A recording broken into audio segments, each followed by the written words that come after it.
So here we have a piece of specially selected pork belly, and what we're going to do is demonstrate how we can give you two different types of ribs from this. Spare ribs for quicker cooking and grilling, and ribs with a bit more meat in the back for slow cooking. So the first thing I want to do is just cut it in half. Ordinarily we would just leave it as the whole rack, but for the purpose of this we're going to split this in two. So the first thing we want to prepare is the spare ribs. So as you can see, we've got skin on the back here, and we've got the rib bones down this side. Now preparing the spare ribs like this leaves us with one lovely lean piece of pork belly without the bone afterwards. And all I'm going to do is take my knife and come down the back of the rib bones.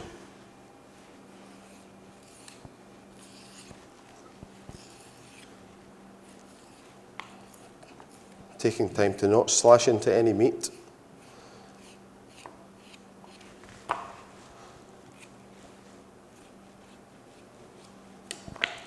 And as you can see, a lovely boneless piece of pork belly that we can utilise for something else. But what we're left with here is effectively spare ribs. Now as you can see, individual bones with meat in between. Very, very tasty, but not much to eat on them. So what we're left with here is the other part of the pork belly. As you can see, it's very thick with meat, and it'd be a shame to let that go to waste. What we want to do is find a seam here where there's a layer of meat separating this layer which is attached to the bone. And what we want to do is pull back with the non-knife hand and just use the tip of the knife to cut down.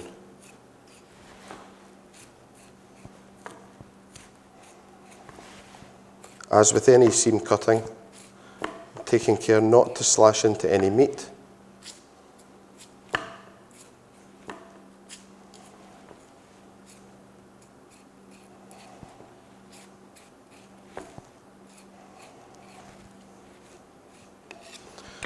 And we'll utilise this part of the belly later on. And what we're now left with is a few ribs there with a nice bit of meat in the back. Far more than what we have in our spare ribs. So this is really more of a meal. And what we can do with that is just prepare it slightly differently. This would be slow cooked, lovely tender meat in the back, and then it can be finished under the grill to crisp it up. I'm just going to cut these ribs through individually so you can see how the muscle and fat forms in between.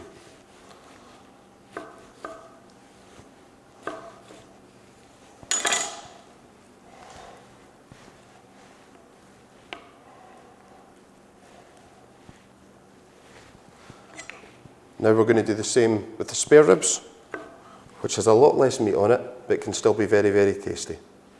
So there you have specially selected pork ribs for slow cooking and spare ribs.